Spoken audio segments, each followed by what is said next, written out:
ညီကြတယ်ထုံးပေါ်ကြတယ်သူဒေသနာတွေပြုကြတယ်ယောဂတွေကင်းအောင်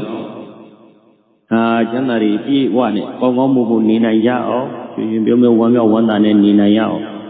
အမျိုးမျိုးဖန်တီးကြတာထုံးပေါ်ကြတာအဲ့တော့ထုံးပေါ်ပြီးတော့ဒီလိုကောင်းစားခြင်းလို့လုံးနေပြီလေတဲ့တရားမင်းကသူ့မြင်ချမ်းသာတာလည်းမတွေ့ရဘူးတဲ့ကောင်းစားတာလည်းမတွေ့ရဘူးအကြည့်နော်လူတွေနော်ခုကြည့်အသက်ရှင်ဖို့အတွက်ဇေဝတ္တစာတွေထုတ်ကြတယ်50တရားအဲ့တရားတန်းတော့ဘာမှမရောက်ဘူးဆရာအောင်တွေလည်းပြုတ်တယ်ဇေဝထုတ်လို့လည်းပြုတ်ပဲသိပ္ပံပညာရှင်လည်းပြုတ်ပဲတကူကြည့်ပါတယ်ဆိုတဲ့ပုဂ္ဂိုလ်လည်းသွားပဲဘုရားလိုမြည်ခံတဲ့ပုဂ္ဂိုလ်တွေလည်းသွားပဲဘလူများတရားနေရနေနိုင်ရတယ်တဲ့မှတ်တမ်းထဲမှာ200ပြည့်အောင်နေနိုင်တရုတ်မှာတော့တခါတယောက်ရှိခဲ့ဘူးတဲ့ဆိုတော့မှတ်တမ်းလေးပါရှိတယ်ဒါကတော့မိလိုက်ရဲ့မှတ်တမ်းပါလို့ကျန်တာတွေကတော့မရှိသလောက်နည်းပါလေမကောင်းစားခြင်းလို့ဘေးအနေကင်းခြင်းလို့အသက်ရှိခြင်းလို့မျိုးမျိုးဖန်တီးနေကြတာလေအိုအိမ်တိုက်တာဆောက်ဦးအဲ့ဒါဒုံမြန်ကြိုရုစေဝတ္တစာမျိုးမျိုးတော့လုပ်နေကြတာဘယ်လောက်များရှိတယ်ဘယ်လူများချမ်းသာလဲဘယ်လောက်ရှိလဲဘယ်လောက်များချမ်းသာလဲကြည့်လိုက်တဲ့အခါကျတော့တရားမြတ်ဆိုအဲ့ဒီသူတို့ဖန်တီးနေကြတာတဲ့ဆင်းရဲဒုက္ခရောက်တယ်ဘာဖြစ်လို့လဲတဲ့ဘုရားမေးတယ်ဘုရားမေးတော့ဘုရားပြောတယ်အေးတဲ့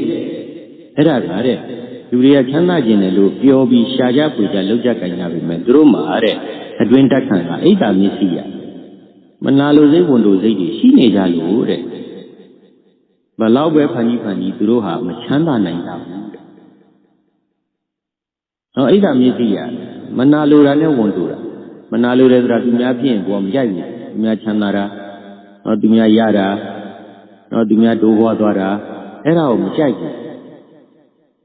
သူတို့အဲ့လိုမဖြစ်ပါစေနဲ့ကောင်းကောင်းမွန်မွန်မမှန်ကန်ကန်မဖြစ်ပါစေနဲ့ဆញ្ញံတာမဖြစ်ပါစေနဲ့ဆိုတဲ့စိတ်ထားမျိုးဒါအိတ်တာဣသရိယကျတော့ဝန်တိုးတယ်ဆိုတာကုသယဟာရှေ့ရမလုံနိုင်တာရှိတာလေးသိနေတာမပေးဘူးကွမမြဘူးမပြောဘူးမလုပ်ဘူးဒီလုံနိုင်တာနဲ့မလုပ်ဘူးပြောနိုင်တာနဲ့မပြောဘူးပေးနိုင်တာနဲ့မပေးဘူးအဲ့ဒါကတိကဆက်အခုရည်ချင်းရှိရတာနဲ့ကိုတတ်နိုင်ရတာနဲ့ရေသာကိုခြောင်လိုက်ပဲအဲ့ဒါမျက်စိရအဲ့ဒါဝန်တိုးတယ်တွန့်တိုးတာမြားဝေလိုတဲ့စိတ်မရှိဘူးမြားဝေလိုတဲ့စိတ်မရှိဘူးအဲ့ဒါတွေကြောင့်နဲ့လူသားတွေဟာကောင်းစားခြင်းပေမဲ့ကောင်းစားတဲ့ဘဝမရောက်ကြတာတဲ့ဒါဆိုရင်လည်းအဲ့ဒီအိတ်တမစ္စည်းကဘယ်ဟာဖြစ်တာလဲဘာကြောင့်ဖြစ်တာလဲတရားမင်းထမေတော်ဘုရားပြောအဲ့ဒါကတဲ့ချစ်ချင်းမုန်းကြီးနေရရင်ဖြစ်တာတဲ့ဒီလူကိုချစ်တယ်ဟိုလူကိုမုန်းတယ်ဆိုရင်ဒီလူကိုချစ်တယ်ဟိုလူကိုမုန်းတယ်အဲ့မုန်းတဲ့လူတွေ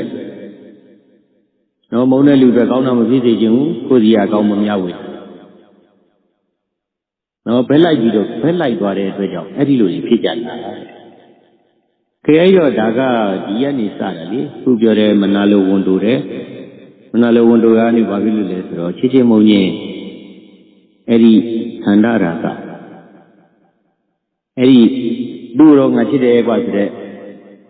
သဘောထားခန္ဓာသူတော့ငါတော့မုန်းတယ်ဆိုတဲ့သဘောထားအဲ့ဒီကနေလာတာတဲ့